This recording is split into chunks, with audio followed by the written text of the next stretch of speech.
爸爸，为什么最近黄金和比特币都涨了这么多呢？的确，比特币年初至今涨了1.5倍，而黄金也从10月4号的1819美元一个盎司涨到了昨天创了历史新高，达到2145美元一个盎司。最近到底发生了什么事情，使到黄金一直在涨？以后还能够涨吗？如果我们看好黄金这个趋势的话，又可以怎么样去参与呢？今天干货满满，大家记得看到最后，一定会收获满满的。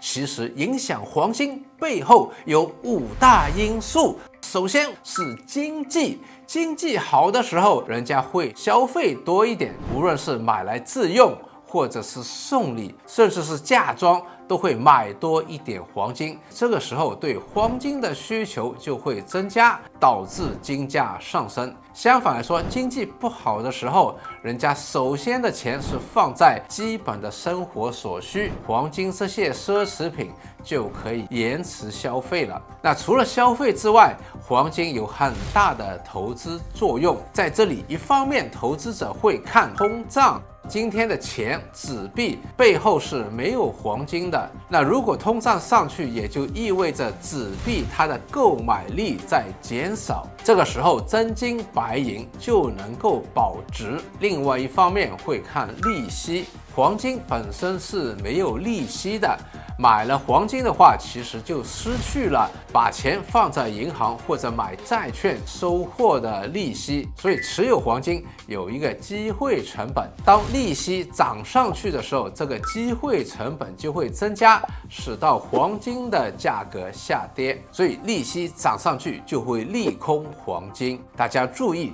这里的利息并不是平时我们关心的美联储升息或者降息，而是在债券市场里面的收益率，也会影响下一个影响黄金的因素，也就是美元了。因为全世界的黄金是用美元计价，当美元涨上去的时候，黄金的价格就会下跌；当美元跌下来的时候，黄金的价格就会上涨。而美元为什么涨和跌，背后也有一个原因，就是人家对美元的信心多不多。自从俄乌战争之后，美国把美元作为一个战略武器开始，许多国家的央行都在默默地购买黄金，其中中国和一些中东的国家是大量的增加了黄金做储备，但是他们的购买没有为金价马上带来很大的刺激，因为在这个时候，美国国债的收益率还是不断的上升，美元也是特别的强，这就抵消掉了央行购买黄金所带来的升值。但是到了10月开始，市场预期美国的加息周期已经到了底，而且在不久的未来可能会开始降息，美国国债的收益率也开始下降，也使到美汇指数不断的下跌，美元跌了，利息跌了，这几个因素再加上央行不断的购买，就使到黄金一口气涨到了历史新高。那我们看好黄金的话，可以怎么投资呢？首先，我们可以买实体的金条或者金币，那这个好处就是我们实实在在拿到了黄金，可以心里安心一点。不好处就是因为我们买了黄金，有可能被人家偷或者抢，所以要找地方去放好它，可能还要去银行借一个保险箱，而且实体黄金买卖的时候也是会有一点差价和手续费，这些费用都是要考虑的。那除了实体黄金之外，我们也可以买一些黄金做的首饰。如果你是投资的话，那可以考虑含金量高一点的首饰，以后金价涨上去的话，你要卖掉的时候也可以拿回更多的钱。当然，首饰因为它要加工，有加工费，买卖产生的费用会是更高。那除了实体金之外，我们也可以考虑黄金的 ETF， 有人比喻这些 ETF 为纸黄金。那我们要注意的是，在投资黄金 ETF 的时候，要买的是实体的 ETF， 也就是说，这些公司他们发行了 ETF 之后，背后是持有实体的黄金的，他们会把黄金放在某一个保险箱里面，所以也会有一些成本。这些黄金的 ETF 每年会收取一笔费用。全世界最大的黄金 ETF， 它的代号是 GLD。我个人是更喜欢收费比较便宜的 SGOL。这不是对这些 ETF 的推荐，只是大家在做研究的时候可以参考一下这两个 ETF。Oh, I see。那除了 ETF 之外呢，大家如果看好金价的话，还可以考虑投资金矿股。金矿股是股票，而不是黄金。它的好处正是黄金的短板，持有黄金本身不能创造价值，黄金本身不会派发利息或者股息，而投资金矿股其实是投资了一门生意，他们去挖金子，然后去卖掉，所以这些企业本身赚了钱之后也会派发股息。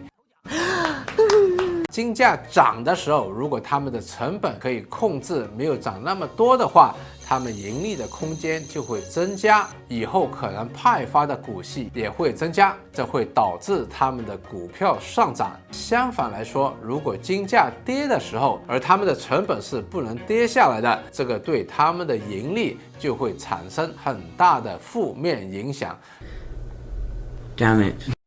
所以他们的股价也会跌下来。那我们还要留意另外一样东西，就是如果美国国债的收益率在上涨的时候，不光是对金价不利，对于股票它的折现率也上涨了，所以股票的价格也会跌下来。金矿股在国债收益率上涨的时候，是有两大利空因素叠加在一起，而当美债的收益率开始下跌的时候，这两个利空因素就变成两大利好的因素了。如果大家觉得未来金价会持续的上升，而国债的收益率又会下来的话，金矿股可能会是一个非常好的考虑。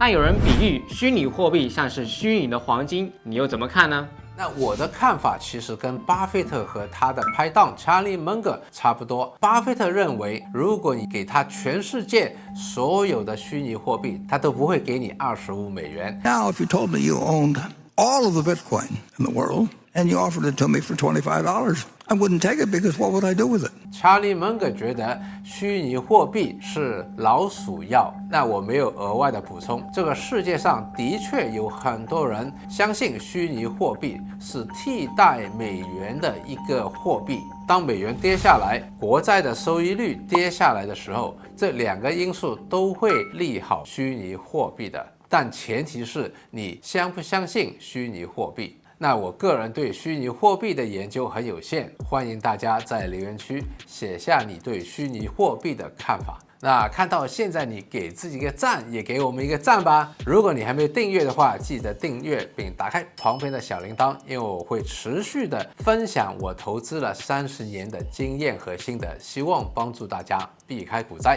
找到10倍股，让财富滚雪球。那我们下次再见喽。